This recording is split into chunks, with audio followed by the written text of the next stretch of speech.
this episode of the Inter-University Debates here on Civic Space TV. My name is Philip Mlisa. In this episode, we are running a conversation around our politics, and you and I know that we are in the campaign season. Elections are around the corner. This is just a few weeks to the final day, 15th January, and today we want to make an assessment of what the quality of these campaigns, the quality of our electoral cycle is, and looking specifically at what are actually people talking about, what is the quality of what they're talking about, where are they focusing, are they talking about the issues that are actually affecting the people, or are they simply running through the different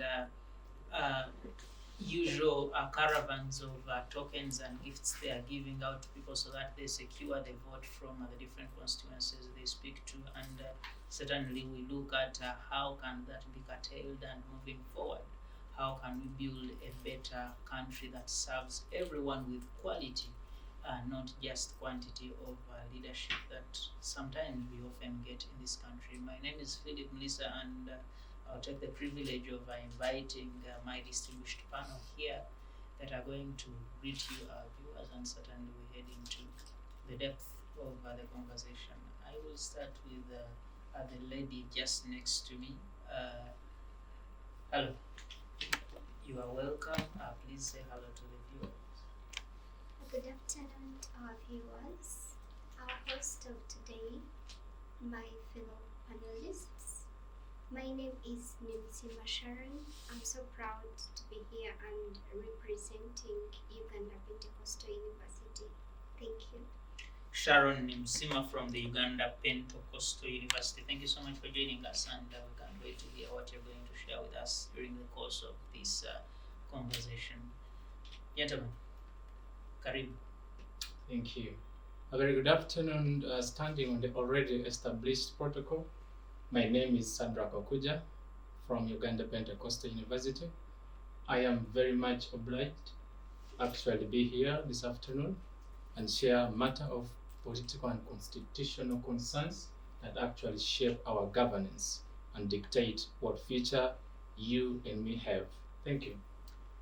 Sadrak Okuja, thank you so much for joining us again from the Uganda Pentecostal University. Greetings to the people at the UPU University, and certainly we can't wait to hear what you're going to share with us on this subject here. And Thank you. Ndugu, you're welcome. Thank you so much. Hello everyone. My name is Nwagawa Wright, and I'm representing Makerere University in this inter-university debate on the given topic. Yes, Nwagawa Wright from Makerere University. Thank you so much for joining us, and again, we look forward to what you're going to share with us during the course of this conversation. And colleagues, you and I are much aware that the campaign season is underway in our country today. A series of activities have gone through from the time we started with voter registration, verification, to political party structure elections, to party primaries, to nomination of candidates in the districts and at the national level, and now the national campaign is running. And when you look at all those processes, even before we get to what are the people speaking about, I want you to give me an assessment of what you've seen in the different constituencies or spaces you spend your times in. What is your observation from the kind of campaigns that are being run out there? What is the conduct of the candidates? What is the conduct of the people? And generally, do you think that by the time January 15th comes, we shall be able to say that, oh, actually, we did run a very successful campaign? I'm going to start with you, Sadrak. What have you seen? What has caught your attention in the campaign so far? All right, thank you so much. We'll have to start with the progress by the Electoral Commission, and that is the voter registration. That apparently the EC reports that out of 45.1 million Ugandans, about 21,000 have registered to vote. 21 million. Yes, 21 million out of the 45.1 million Ugandans. Now, that is a very good progress, an onset for 15th January 2025. Henceforth, the predominant aspects or attainments that is within the political index and atmosphere out there. One, there is political enthusiasm by citizens. Citizens seem to be so anxiously waiting to actually vote, decide on who rules them, decide on who represents them, and decides on who their sovereignty as constitutionally mandated dictates. And I think that is evidenced by the fact that about 21 million Ugandans registered. It is a very good turnout compared to other years. That is one aspect. Secondly, our electoral cycle, index and atmosphere is characterized by violence, unfortunately. Meanwhile, the citizens seem to be anxious, waiting to decide on who leads them. The playing field, the political space, is one that raises questions of democratic flaws and principles.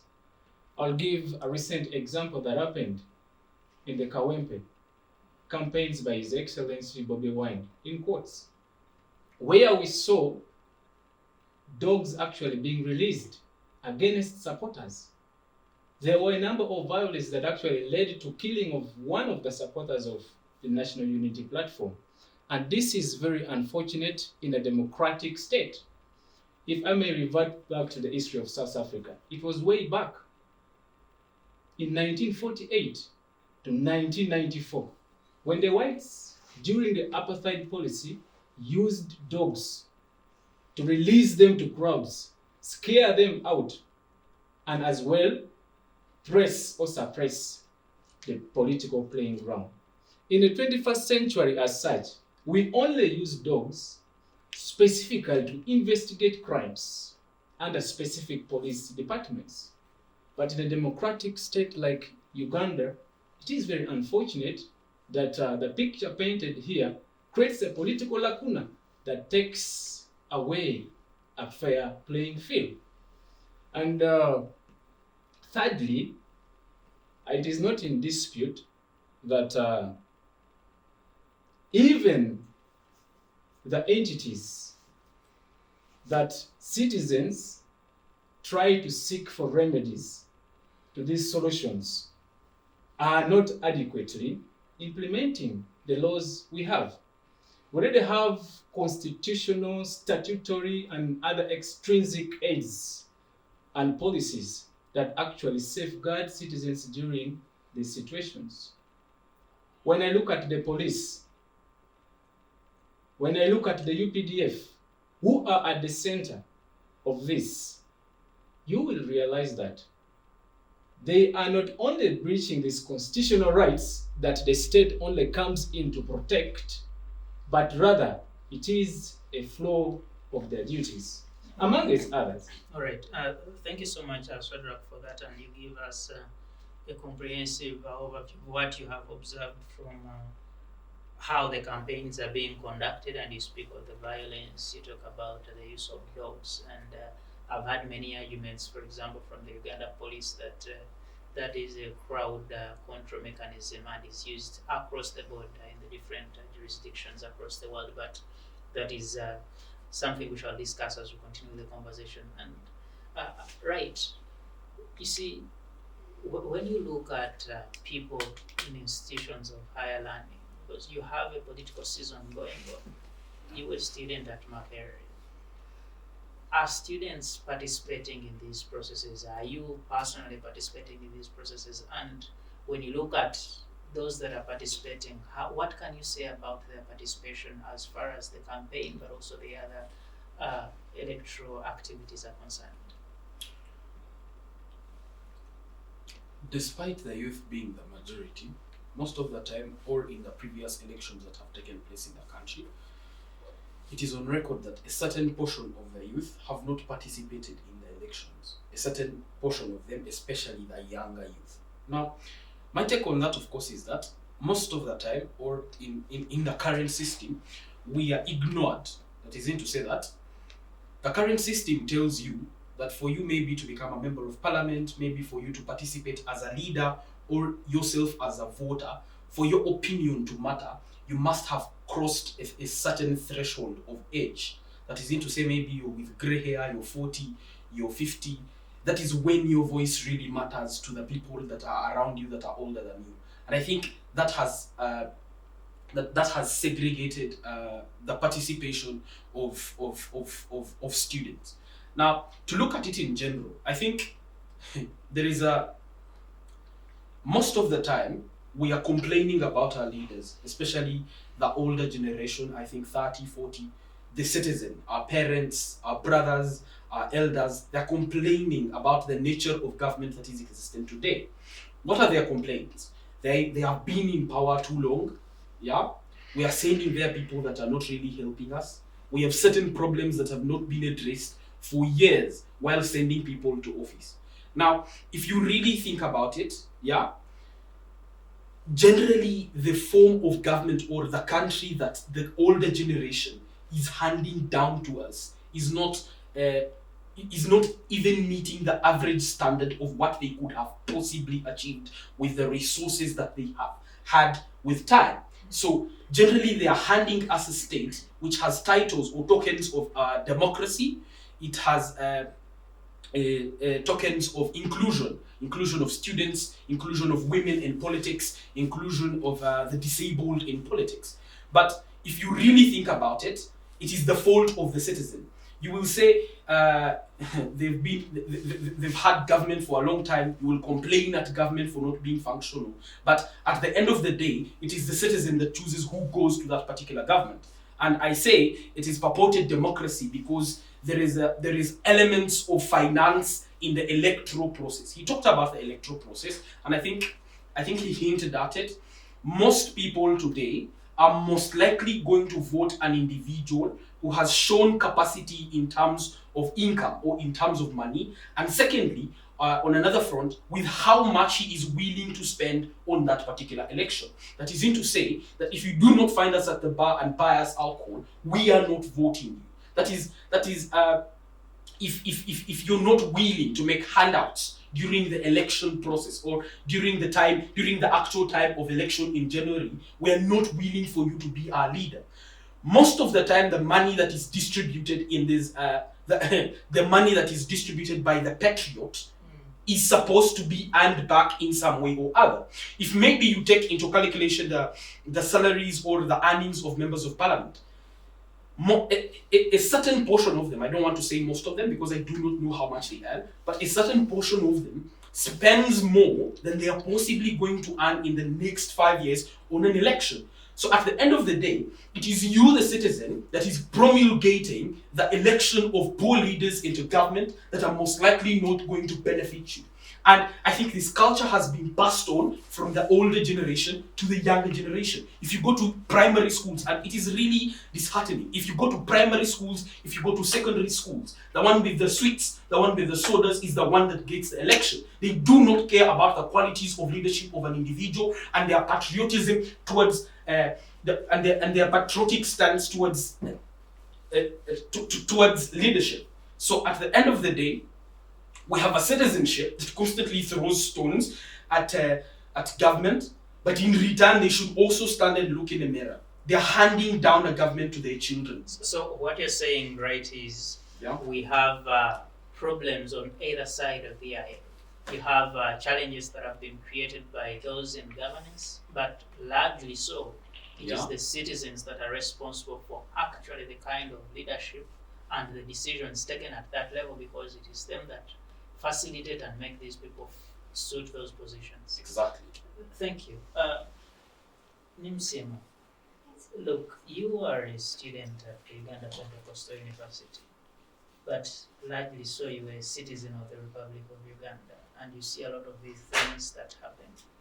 And let me start here. So I think it was Wright who talked about involvement of women, of the youth, and so on. You are a lady. I want you to speak about what you observed on the conduct of young women in this electoral season. First of all, ladies of your age at the university, outside the university, your sisters, your brothers, are these people participating in the different activities?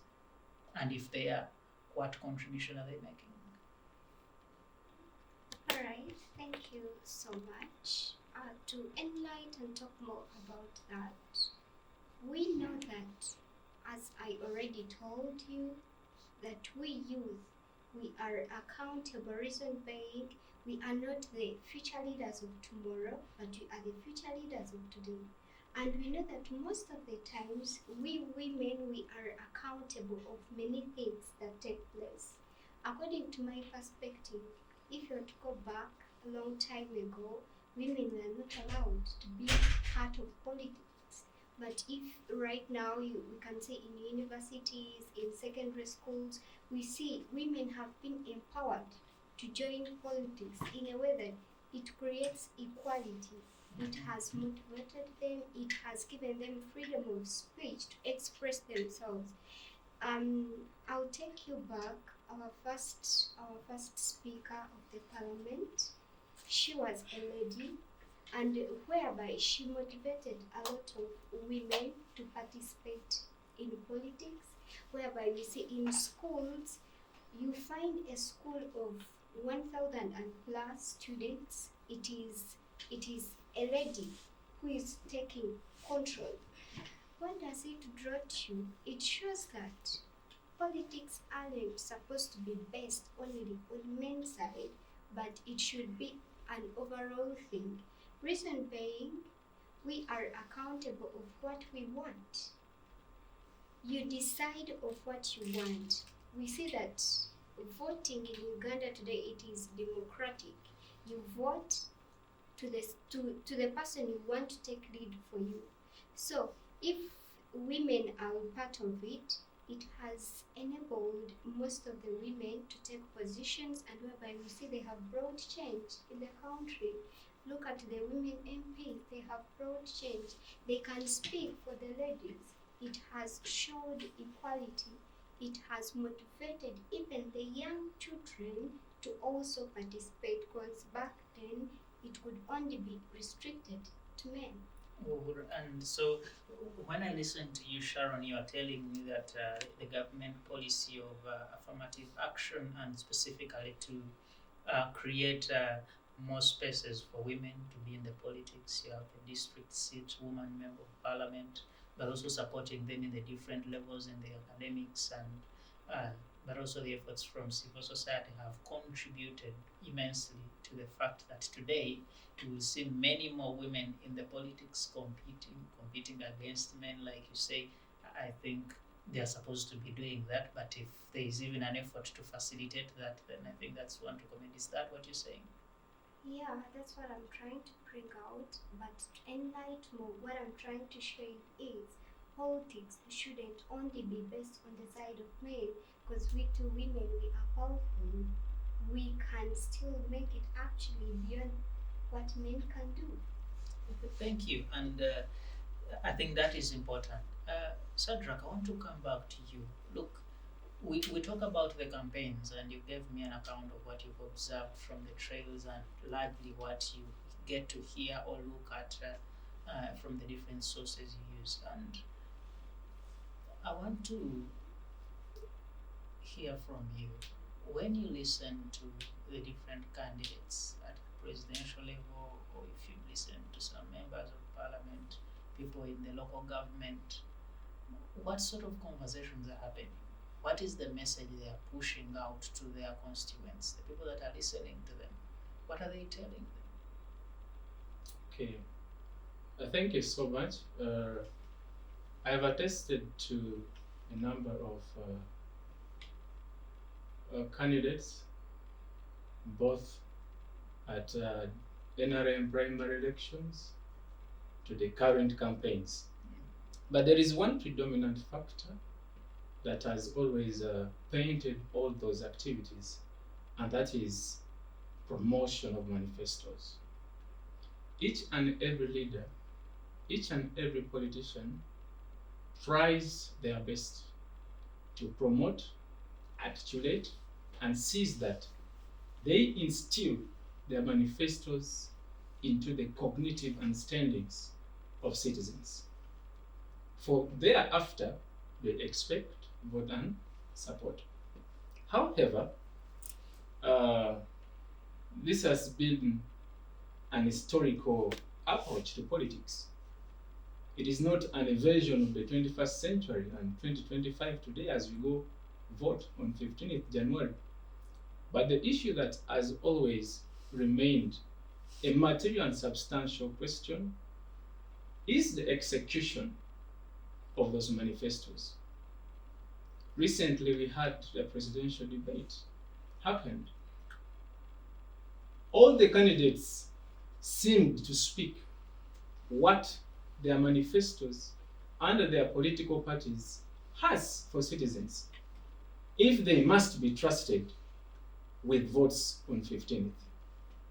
But always, the challenge has been enforcement, realization, and pragmatism of those manifestos. Shadrach, as you build on that point, you see, you are telling me that people are building on their manifestos. I have looked around on a few campaigns, and what I see is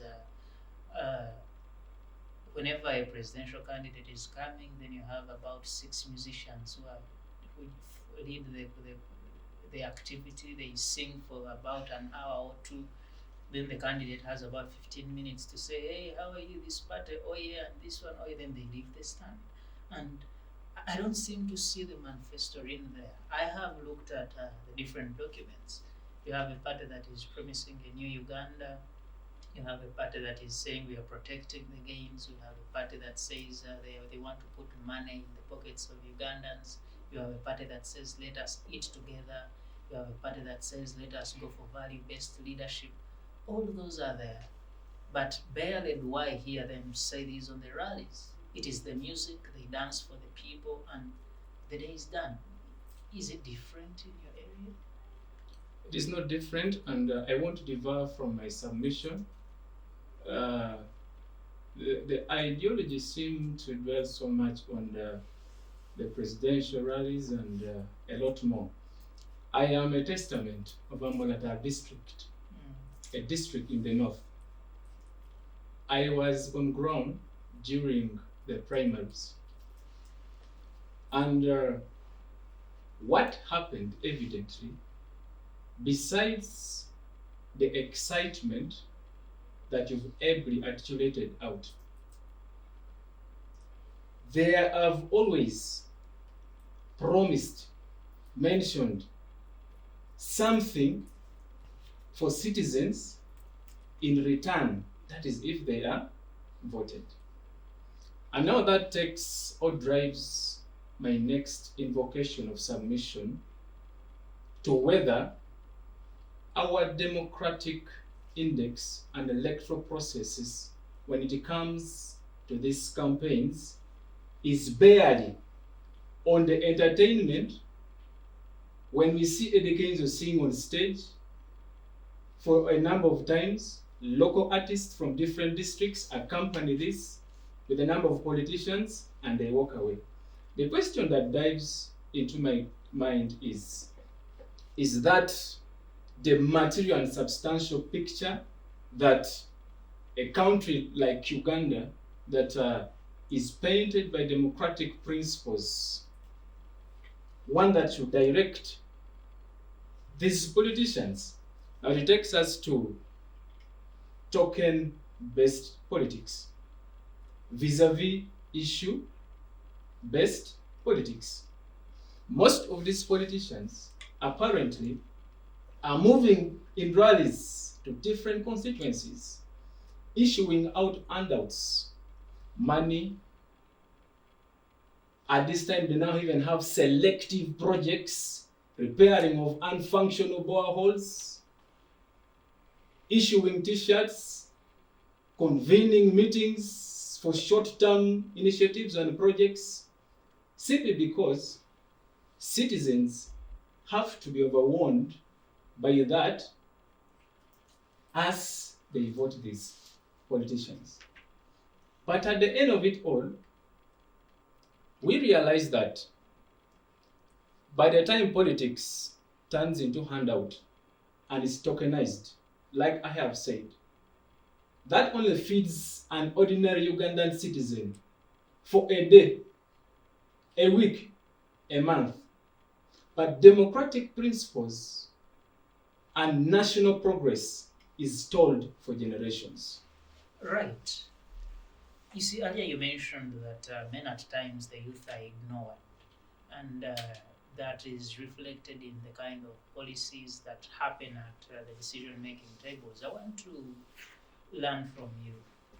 When a Wright or a Shadrach or a Sharon here attends a presidential rally, what sort of message do they expect?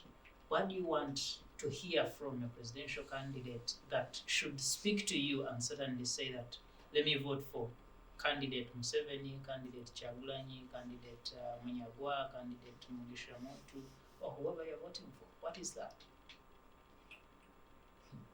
I think there is around three ways or criteria to determine a good candidate in my perspective, because I do not know we are different voters.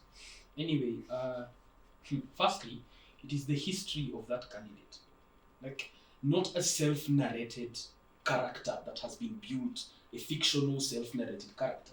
Not how they perceive themselves, but what the community around them perceives them to be. What have you done for a patriotic front in Uganda? What have you done for the citizen next to you?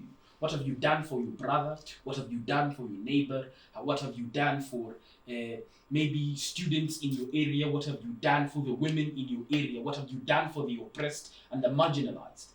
And then it's not only about the achievements thereof, of what you've done in that particular history. It is too the intention in itself and the gain. Who is gaining? Like, someone can come and someone will come in and fight for maybe try to provide for orphans in a given area. But when they receive money from, let's say, NGOs or government, half the money goes to the orphans, half the money goes to their pocket. So even if they did that thing, the intention was to gain. It was not a patriotic front. So what does your history say about your patriotic nature? The second criteria is this individual capable of making decisions? Now, this is still based on their history, but right now, as they speak, is the speech a correct speech? Did someone else write this speech down for them that they may present it? Is it a display of ideologies or ideas that they have as an individual towards the fronting of the country? Thirdly, are they here to simply entertain the people with funds and etc. and make talk of the problems, that the issues that Ugandans are facing, hinting on maybe maternity wards, hinting on children on the street, hinting on various things, articulating solutions that we could all come up with? That is mean to say that we can simply fund this, but how? How are you going to fund organizations that are taking care of children? How are you going to bring the woman from the oppressed state she has been in? How are you going to do that particular thing? You identify a problem, you give us a solution, you're capable of making a decision in that regard. And I think thirdly, for a candidate to be credible, or what I expect from that candidate, is the environment around him. That is to say that the kind of people that this individual is surrounding themselves with. I understand humans, we have vices. That is to say, maybe some people like alcohol, some people go clubbing at night, some people are interested in different or various things. Those are sins we can forgive. But the people that you have surrounded yourself with, the individuals that are maybe your campaign managers, the individuals that are fronting you, what nature are they? That is to say still, let's say you're a candidate and maybe you grew up maybe in a slum or a ghetto. Yeah, I think we have one of those as a candidate in Uganda. And the people fronting you, yeah, are they transformed ghetto people, or are they still ghetto people? Are they still smoking shisha? Are they still falling in trenches because they have been drunk at night? Are they the scent on them? Is it alcohol? I've met candidates who are surrounded by people that are that are drunk at the time of the campaign itself. They're just there to enjoy the noise and the excitement that comes with the campaign. So I think the people that this individual surrounds themselves with is also important. I think that's the three forms of criteria I could give in judging who the best candidate, best possible candidate is for A a quick country or one. given people. Yeah. We have 8 candidates for presidency. Yes. Have you seen a candidate that has one or two or all the 3 of those qualities? Now, for those qualities, I do not think there is any individual that is going to tick all the boxes 100%. So most of the time, there's possibly going to be a threshold, maybe 70, 80%. That is what they can reach or what they can achieve. So, and I do not want to give, I want to keep my personal opinion to myself because most of the times that is why the ballot is secret. But I do not think most of the candidates that are running for presidency in Uganda are capable of leading the country. Wow. Judging by that criterion, the history. Someone has led a country and there is violence breaking out during an election period.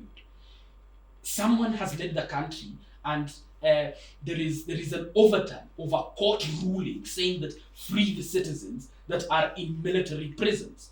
That rules them out completely in terms of history. But you look at the advantages they have been able to give us as a patriotic state. They have given us peace. They have given us, although a shaky economy, but it is a working economy. We may not thrive in it, but it can sustain us. We can get the bare, or we can access the bare minimum. So generally, that trade-off is done by the individual that is voting. And as I said earlier, most people are not thinking about this. They're concerned with the funds and the names and the religion and the culture. I am a Muganda, I'm going to vote a Muganda. I am a Munyankole, I'm going to vote a Munyankole. I am a Catholic, I am going to vote a Catholic. That at the end of the day simply helps, or at times doesn't help your community in itself, but it doesn't help the country at all. You do not hand a good country to your children. That isn't to say that the parent generation to our generation has in many ways failed us. All right. Thank you so much. And Sharon, you follow these things. I want to know what issues are shaping political discourse and the conversations you be in your constituencies, and from what you say at the national level, what do you think is the main focus of the candidates you've observed, and certainly when you are in the conversations there at the university and outside the university, what do you think is the interest of the people you stay with that the politicians should be paying attention to? Alright, thank you so much. As we all know, most of the times people have their personal interests. But then, to us the citizens, we are always observing and we are always saying, we as the citizens, we expect someone not to come with the intention of material gestures. For example, you're coming to me requesting for votes because you're promising, I'm going to do this for you. When you vote me, I'll be in position to create a job for you. I'll be in position to bring good water to the people. The question is, how will you implement it? Most of the times when you ask it to them, they are not able to answer it. They are saying it for the sake, trying to seduce and pull people to give them votes. But at the end of the day, they have no idea on how it is going to be implemented. I feel like most of the times we people, we should look at how, ask someone to teach you how to make a bread, not to give you a slice of the bread. Because when you teach me, I'll be able to make for myself more. In case it gets done, I can easily make for myself, not coming back to request you. Is that a message that people are interested in listening to? Is that a message that people are willing to give their time to? Because as a politician, I want to speak to people so that they give me an election. So I respond to what they want. If I come to tell them, oh, please let us go and learn tailoring, and they say, "Oh, come on, just give me a drink. I will do what they want." Are the people interested? That's why now we come back to a point that people need to be sensitized. They need to be educated. How should a good leader be? Before you go to support someone to lead you, first look at, are they capable? What is their vision? What will they implement to you? For the 5 years, how many years they are going to spend into leadership? What will they bring to the table, to people? Because most of the times, the leaders, they are the leading people that help our development, to we, the people in the country. To we, the youth, I have a suggestion that we should look at what someone is capable of doing, not their personality, not how they are presenting themselves to us. Thank you so much for that. And you are still on the inter-university debates here on Civic Space TV. We are discussing the campaign season. We are looking at the quality of it. What are people talking about? Are people actually discussing the issues affecting the people, or they are simply offering a few dances here and there and a bit of coins so that they secure the election into office for the next 5 years? We are heading into a very, very short break, and we shall be right back. Digital rights are those human rights and legal rights that allow individuals to access, use, create, and publish digital media or to access and use computers, other electronic devices, and telecommunication networks.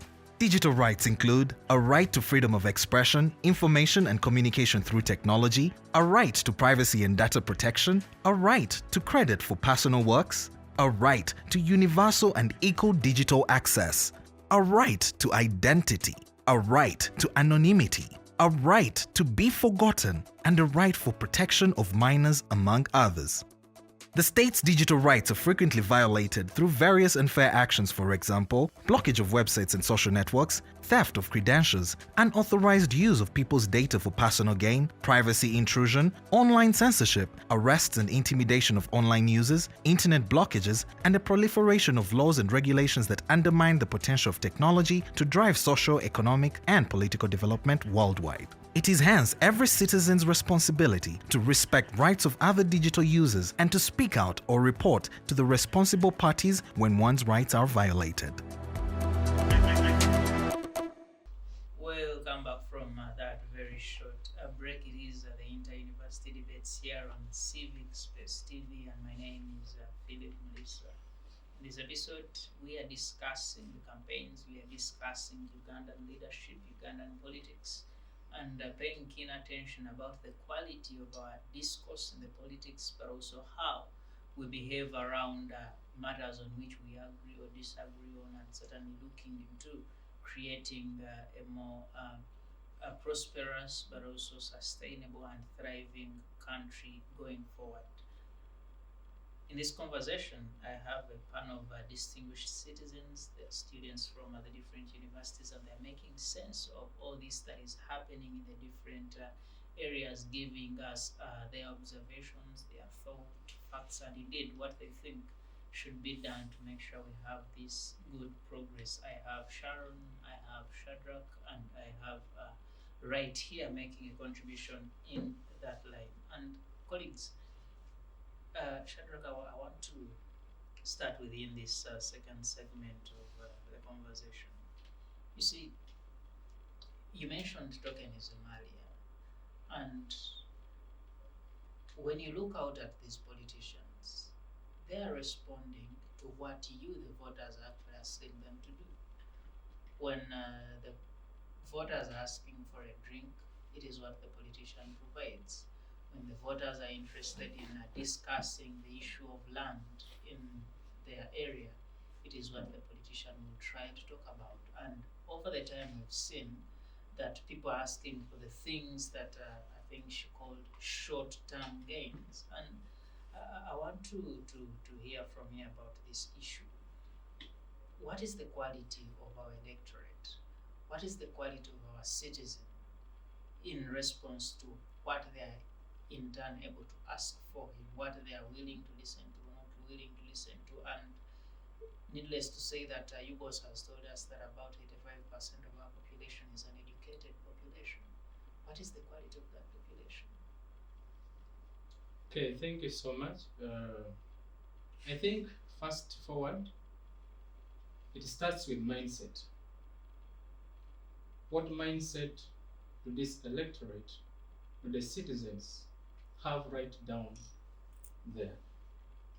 And in regards with that, it now brings into a question of civic awareness of why these elections are in place, who is the right person to vote, why they should actually vote, and what they should expect thereafter voting. It is not in this regard that, yes, politicians have had token approach, handout approach, mechanisms and modus operandi to the citizens, but you're asking the quality of the cognitive intrusions of these approaches to the citizens. There is already a problem within the citizens. Citizens' quality in such is determined, one, by their economic lifestyles and levels with which they live in these constituencies. Most Ugandans are casualties of poverty. The Uganda Bureau of Statistics, as you also quote, I will adopt the same, and say in their report of 2024, says that about 3.6 Ugandans are unemployed. About 700,000 enter the market field and only 34% are absorbed. When we get back to our constituencies and villages, you will realize that in a number of 10 pupils who join primary schools at university education levels, who are paying actually 22,000 Ugandan shillings, inclusive of development fund, inclusive of foundation body fee, inclusive of examination fee. At the end of the year, you realize that out of 10, only 3 have actually done these examinations. Why? Parents down are poor. Parents are not able to facilitate the economic strives. And now, in a democratic index and sphere as this, it is an approach that instead of leaders going out with handouts, with this food, with the t-shirts, having selective projects of repairing boreholes now, I'm not disputing that that is not right. That is very right. But can we look at durable and long-term approaches to economic lifestyles of the citizens? Because at the end of the day, a parent or a citizen who has not been able to facilitate their child in school, who has not been able to have food in their houses, who have not been able to actually facilitate their basic needs, will be one whose democratic choice is shaped by survivorship than form. I look at the PDM. Radio stations apparently are talking about PDMs, elections, and all that. Yes, it is very good that the government grants to me as a citizen that 1 million, but it would be an extraordinarily prudent approach if government comes out with the 1 million with mentorship on how to maintain and expand that 1 million. If government does not only come out with that 1 million, but comes out with programs through its leaders on prolonged durable projects, issue of tractors at affordable prices, constructing schools at affordable prices. So we realize that the quality of the mindsets of our electorates are affected by a number of things, poverty being one of them. Corruption is another thing that is intertwined as two poisons that has actually deteriorated the realization of a credible democratic atmosphere. All right, thank you for that. And you see, look, right, I want you to speak to this. You see, I think it's a common phrase from political scientists that keep telling us, a society gets the kind of leaders it deserves. And I think political philosophers go ahead in saying that no politician is better than their constituency. And if we have these kind of challenges that create the kind of citizens we are talking about, the ones that are poor, the ones that cannot take their children to school, therefore they are disenfranchised, and we are looking at getting credible, qualified leadership you described earlier that should then transform this country. How do we, with that very population, be able to get the leaders that will be able to transform it? Because these people are certainly going to go to vote for people that look like them. How do we get these other ones that can actually transform the society? So I think let me understand the question clearly. It is how can we get the people, the poor that are disenfranchised in participating in choices to be participatory in gains for the country. One, to participate in the growth, but two, electrocism, voting for the right leaders that are going to deliver the transformation you want to, because if they do not vote right, you do not get the right leader that will facilitate the transformation. I think the evil of Uganda is promulgated by the educated most of the time, and I still think that the education of a poor person or someone who has not had access to education is a really good thing. It is fantastic. It is heroic. Yes, but if it gets them in the same state as the educated Ugandan who his response to Kanare Mugume's tweet on how he has faced domestic violence is a joke, is comparing him to a failure, or is making him a laughable matter. That is the educated Ugandan. Is making him a laughable matter. The responses on certain serious issues in the country is being a keyboard warrior with your charger plugged into a socket and you're there texting on Wi-Fi. This is this, this is that. You're not really contributing to anything at all. You're turning the country into a joke. Uganda has been a joke because of the educated people not taking on the mantle of using the resource that was granted them by their parents, by the country, in achieving the greater good for those that are lesser than them and for those that are in the state. It is not to say that even the educated are in a better state than those that are not. Most of the time, the educated are lacking jobs. I remember being in my first lecture in one of my course units, and the lecturer told us, where do you think you're going to go after here? After you've gotten this course, law school. After you've acquired this course, this particular degree, you've acquired this particular degree, where are you going to go? Where are you going to work? Do you see any future in the course that you're doing? So at the end of the day, even those that have acquired the education are thrown back into the cycle of poverty that has been existing in the country. They're the new poor.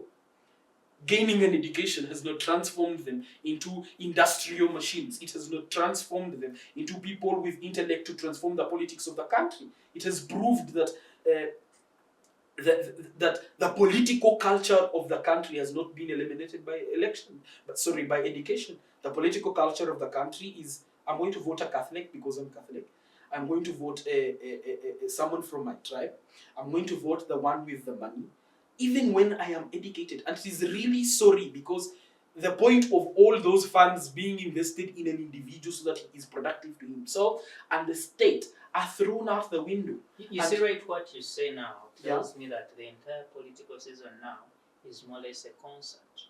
We're just here to enjoy, have a good time. We cannot go salvage back home it. to normal. Yes, we cannot salvage it. We have 1 month to the election, and the people we have as voters that are supposed to represent us as a credible front. The ones who are trying, especially in the opposition, are being shot. The ones who are trying to do something to change the country are being shot. And the comments of the people are jokes, laughing, etc. on Twitter. Why were you at the rally? What were you doing at the rally? Don't wear the red cape. They'll take you to the basement. You're talking about someone who has sacrificed his life for the state, and your response to a bad situation that has happened to that individual is a joke. We cannot salvage the country in one man, and we cannot possibly salvage it even in the next 5 years. Someone who wants to save Uganda from its political culture and state has to start with the new youth, because the ones that are there that are there currently, that have acquired the education, even those that haven't. You can't say that not lacking an education makes you an inexperienced voter. You're still capable of reasoning. You just ignore it. It's like a drunkard. You think, you know, you do not need the alcohol. You know it is bad for you. You know that it is bad for those who are economically dependent on you. Say probably you're a family man. You know maybe your mother does not like it, but you go ahead and take it. That is the political nature of the country. You're making decisions you know are detrimental to you, but you're just making them anyway. You lack any stoic self-control as a Ugandan or as an individual. So I think, in my perspective, we cannot salvage it in 1 month. We cannot take it from the depth it has fallen. We cannot possibly salvage it in 5 years. We need to educate the youth that are there now so that they become the parent of a democratic state.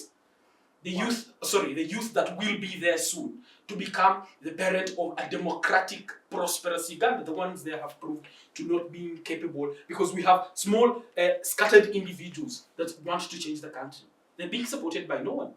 You're there, you want to do something, you really want to lead. You do not want to affect your dignity by giving these people money. Maybe you don't have it, maybe you have it. You're just not willing to participate in corruption to do away with another evil. And what are these people saying? He has the money, he does not want to give it to us, so we are not willing to develop our own country. We're not willing to have schools for our children. We're not willing to have maternity wards for our wives and our mothers. It is really disgusting what Ugandans have done to their own country. Thank you for that. And Sharon, look, he talks about nurturing the youth that will create a better Uganda tomorrow. But I want to ask, your youth here, what is the role of the youth today? What is your role? What is his role in, first of all, making sure we get something better out of the election that is coming on, but two, making sure that for the next 5 years there is some transformation? What are you supposed to be doing, and in any case, are you doing anything about it? Alright, and thank you so much. We as the youth, as we have seen that we hold a lot, especially to our coming generation, we need to be sensitized. We need to know what are we supposed to do. We need to understand the value of choosing someone who has a vision towards us. Because if we base ourselves onto going with someone, maybe he's like, you know what, I'm giving you this money and it is going to help you for just a little time. Let us not focus onto a short-term gain, but onto something that is long and is going to benefit us. For example, we are here, university students. You're studying. After all, you don't know tomorrow. Where will you get a job from? If you have good leaders, it will help us more. After completing education, you will be able to get a job in a way that governance is good. There is no corruption. You got to get a job, you need to be known. If not, a lot of corruption is taking place. If you don't have someone who knows you, you're going to be unemployed. You spent much money, you spent much time into education, but at the end of the day, cannot provide for yourself. What does it bring to us? It shows us, all the youth, let us not feel like it is upon who is concerned. Let us not be like we are not concerned. Reason being, now this is our generation. It is upon us. Select someone who is going to contribute to you as a person. Because most of the times you plan the future according to the governance. When there is good governance, there is a smooth of things how they move. You understand? We won't see corruption. We see youth, we are the most people that can be easily seduced and pulled into things that don't matter. Why am I trying to bring into this? You'll find that most of the times when you're still in that youth stage, you don't care about what tomorrow holds for you. But in the long run, by the time you open up your eyes to see, time will have already gone. By that time, those people you erected basing onto the material things, they will have developed themselves. What about you? You have no one knows you. It is upon we us to understand the value and the importance of selecting a good leader. Who is a good leader? As he said, someone with visions. Not someone who will come to seduce me to vote for him. No, someone with vision, someone who is going to add me something. There are some young people in positions of leadership. You have youth that are members of parliament, you have youth that are councillors, you have youth that lead districts. Are they serving the transformation you want to see in this country? Alright, I will rate it in a way to a larger extent. They are. Reason being, youth, most of the times youth, they are being pushed and motivated by someone to do what they are doing. Before you start up doing something, maybe there is someone who is pulling you. Maybe you're seeing something is being done in a way that is not supposed to be, and you're like, yeah, me too, I can make it. Let me stand into that position, make sure that I bring in change. In a long run, it shows you that the youth that have stood up to be part of the politics, they have their own interests, whereby most of them, they are towards pushing and bringing in a change. Well, Shadrach, Yes, please. we have an electoral commission, and it is the body mandated to manage and facilitate this whole exercise. And there are things they've done. They've developed a register, they've nominated candidates, etc. And I have seen, I think currently they are recruiting staff. I think it's ending very soon, that will be in charge of managing the biometric voter verification kits. They are recruiting people that will train in there, and a lot of the other people that they already have. When you look at the Electoral Commission, I've seen people complaining about many things, including, for example, that there are people whose candidature is being nullified today. Why? Because they presented signatures that the Electoral Commission today is saying they were not valid signatures. Yet it is the very Electoral Commission that nominated those persons based on those signatures. How would you assess the Electoral Commission in terms of delivering what you call a free, credible, and fair election? Okay. Thank you. With me, everything starts with the legal framework. The legal framework is one that gives an onset of a go-ahead for an enforcement of a program, enforcement of a policy, enforcement of any initiative. If I may scrutinize and draw a prudent deduction on as to whether the Electoral Commission in itself is one that shall reflect the principles of fairness, the principles of transparency, and the principles therein embedded in a free and democratic society. One, it starts with the mode of appointment. Many Ugandans today have voter apathy, democratic apathy, because of the mode of appointments. Our constitutional frameworks under Articles 61 and 62, you will not dispute this for the fact that it is the incumbent who is also a candidate to be voted on 15th January 2025, who appoints the commission.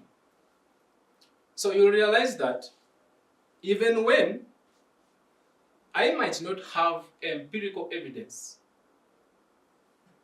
I might not have a qualitative evidence or quantitative evidence as to whether that mode of appointment really brings me the results I want, but there is already an imputed mindset that the commissioners shall be executing their duties on the pressure of compliance to the appointing body. That is one.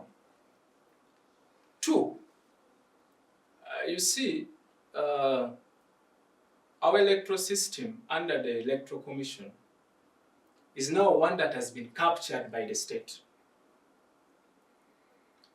It is a commission that starts with the incumbent itself and ends with the incumbent. Recently, you've made very clear, elaborative example of what happened with Nyamutoro. Her opposition, Abedi Chan, was disqualified. And the contentions and rationales behind disqualification is that two of persons who signed withdrew or retracted their signatories, alleging that they didn't. But when you look at the procedural developments that went through and forth to that, you would not dispute asking a logical question into really the reality of the said assertion. Is the Electoral Commission incompetent? The Electoral Commission is partially competent to execute conduct of election that is free, fair, and credible. Right. You see, you talked about what you want to see in a candidate, but I want to bring you down to Uganda here. When you're in the capital city, there is a conversation about crowded streets, there is a conversation around narrow roads, there is a conversation around traffic jam because of that, there is a conversation about the potholes, quality of the roads in the city. There is a conversation around unemployment and underemployment. When you go in the outskirts, you find conversations around land ownership. Recently, there was a challenge in northern Uganda of some group of people that were referred to as the Valalo, and how particular people wanted them to leave northern Uganda. Other people were saying no, they should stay, and it was a back and forth. And you have issues. You mentioned education earlier. What kind of education? What quality should it be? What should an educated Ugandan look like? What are they doing today? We discuss the health system. There is one example I never forget about the health system. One time, Molago was being demanded, I think, about 17 billion, something like that, in water bills. And the solution the permanent secretary said was that they should first put a clause to national water and construct boreholes in the compounds of Molago National Referral Hospital so that the boreholes serve the hospital. And I was hilariously asking, so when you're in the theater, you come and pump water from the borehole and rush to the theater, but that's not what we are. I want you to talk to me about some of these key issues that are of concern to the public: transport, health, education, agriculture.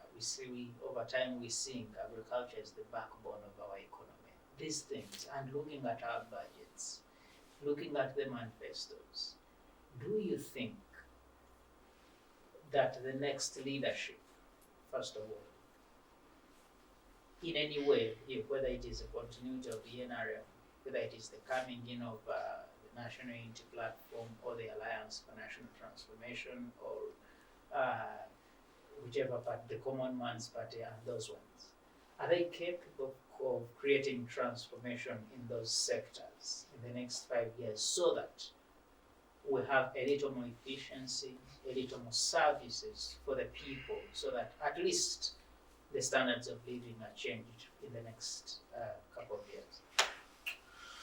I think I'll start with the power, and that is the quality of leader that you've put in power as a country. And you do not really expect him to solve traffic jam and his response to traffic jam is dig a path through somewhere else.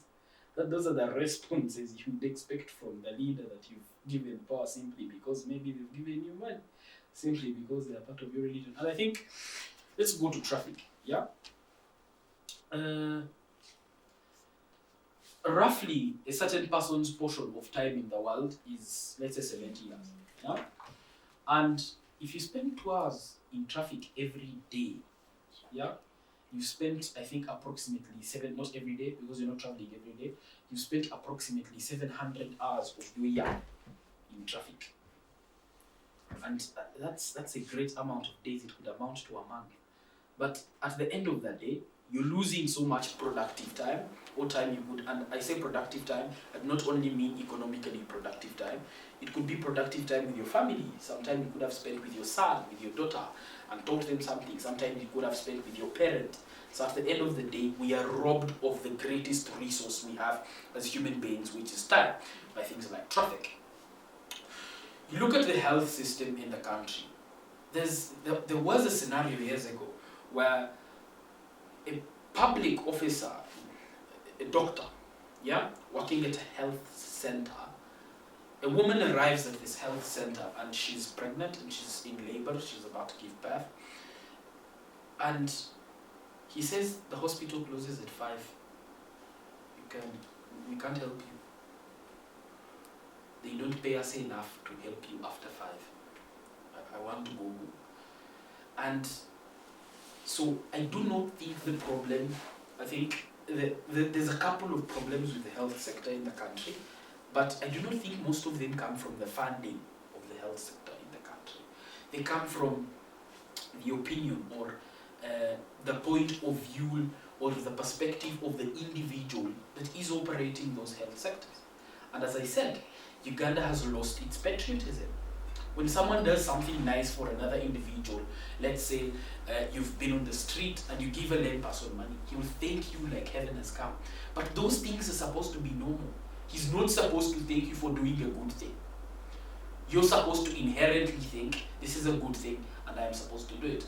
And if a doctor can close the door on a woman simply because she has come past 5, as if she should dictate the time for labor or for giving birth to be morning between 9 a.m. and 5 p.m., it really tells you where the country is as a state.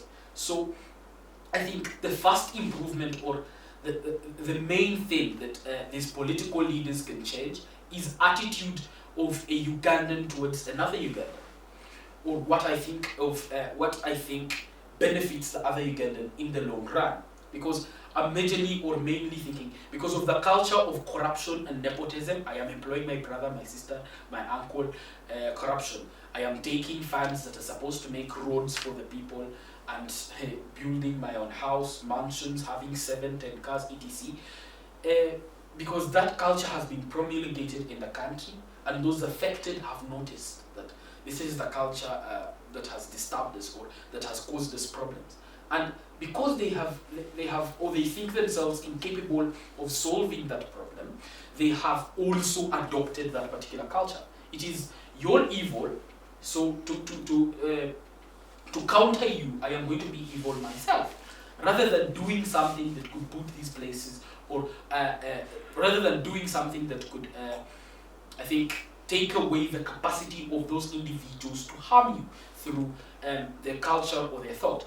The second thing is, I think, what he stated, corruption. And this again brings us to the values of a Ugandan as an individual. You only corrupt because you lack those particular values. And recently, and there is this Mbarara Ibanda highway, yeah? along this highway there are potholes, yeah, and I use this highway a lot because for certain reasons I cannot state the private, but I've used it a couple of times during a certain, I think for 3 months I was using it a lot, and there were complaints about these potholes by the people. There were complaints about these potholes by the drivers, the ones that didn't belong to that area, but they complained. And it is a commercial area as well. There is big cars passing. There is taxis taking people every day. Yeah, there's traffic on that road, so they are aware that the road is not in good state. They are aware. You cannot claim that you did not know. You've been told. You have officials that are operating on that road. And I remember them feeling potholes after an accident that claimed the life of a mother, child, and I think another individual who was a man. They started feeling potholes after the circumstance had happened. They started, and this was, they did not feel it out of pain, or they did not feel it because they were hurt by what has happened. They feel those potholes because they were afraid of the backlash that would come from the people.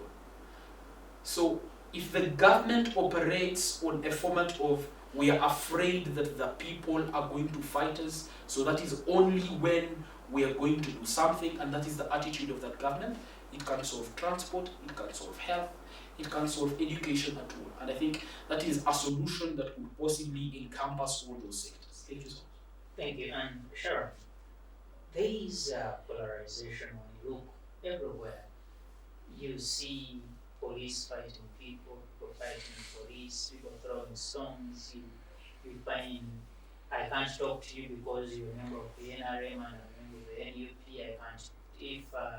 If a member of the DP talks to a member of the ANT, then their party starts looking at them a certain way.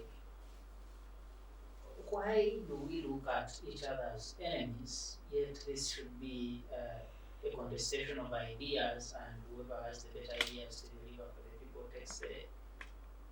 Alright, thank you so much. As we all know, everyone, they have their obligation. They have a responsibility. I'll begin on the side of the police. The police is delegated and it has a responsibility to perform a certain duty. And we as the citizens, we have to be aware of what we are supposed to perform.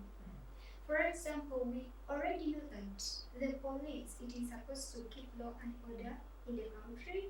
It is supposed to bring up security to the people around the country. So if this scenario and sagas of people fighting the police come up, it means that there are some loopholes, there are some reasons why it is coming up. For example, maybe it is a traffic police officer. He has told you, you know what, do not trespass, respect the traffic lights, follow the rules the way they are, and because for you, you're impatient, you want to do according to your ways, not according to what the police officer is telling you, and you try to do the opposite to the other. We see it brings up incorporation, like there is no cooperation. Very important point you raised there, and the example following traffic rules. Borders, taxis, ordinary drivers, just waiting a minute at the traffic lights. Very difficult in this country. Please, very important. Thank you. Because most of the times you see that people create themselves own problems.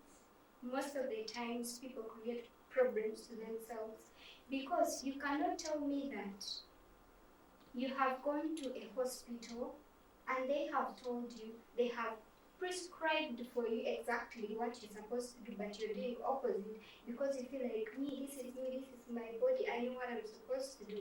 You're going against the rules of someone who has studied and has all the necessities towards what he is telling you. What am I trying to bring to the point relating to our politics of Uganda? It is about us people to understand what are we supposed to do, understand the right information and where to apply it and how and when. When we get to understand that, it will draw a clear perspective of where we are going. If people get that sense and they are informed of what they are supposed to do in a particular time, it will really shift a good development towards all of us in rank one of all the citizens. Wow. Thank you for that. And Shadrach, Yes, please. who is winning the election? The citizens decide that. I might not decide it. Colleagues, the conversation is very beautiful. We are at the university debates here and discussing politics, discussing the electoral season, but as you may know, time is always not a friend to beautiful things, and suddenly it's knocking on our door telling us to be out of here in the next about 5 minutes. And colleagues, a minute to each. How do we get on? How do we move out of here? The challenges are many, but what is the solution to some of those challenges? A quick recommendation from each of you on how we can make sure if we are running tokenism, we go back to the issues. If we are running poor quality of leaders, how do we get the better quality? Just a quick recommendation so that we come to the end of the show. I'll start with you, yes, Shadrach. Right, thank you so much. I think this is now where I draw an analogy between idealism and realism.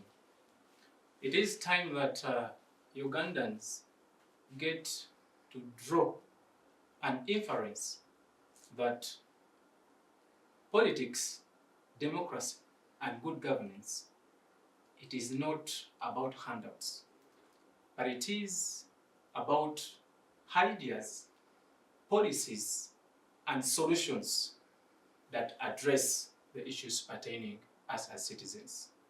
That starts with us. Then two, government institutions to align operations with constitutional and democratic principles. If the law says police is of law and order, please let police align itself with that.